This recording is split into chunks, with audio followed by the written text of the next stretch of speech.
Subscribe कीजिए daily trending news channel को और बेल आइकन को दबाइए लेटेस्ट न्यूज सबसे पहले पाने के लिए।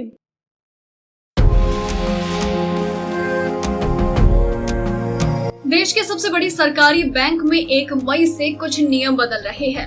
अगर आपका भारतीय स्टेट बैंक में खाता है तो इस बदलाव का असर आप पर भी पड़ सकता है। बैंक के इस कदम से ग्राहकों को बड़े फायदे होने वाले हैं।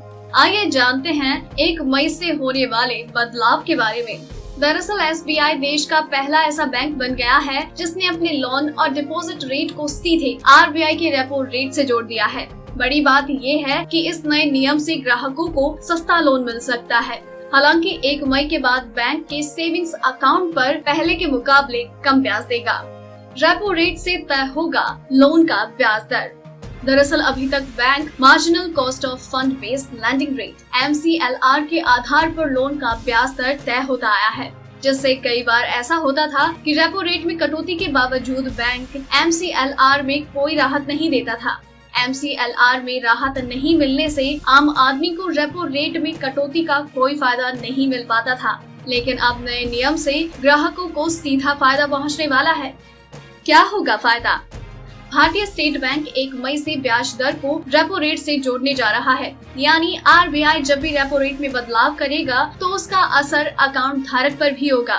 वहीं 1 मई से SBI से 30 लाख रुपए तक के लोन पर 0.10% कम ब्याज देना होगा। फिलहाल 30 लाख रुपए तक के लोन की ब्याज दर 8.60 से 8.90% के बीच है। SBI ने अपनी MCLR भी 0.05% कम कर दी है। क्या है नुकसान?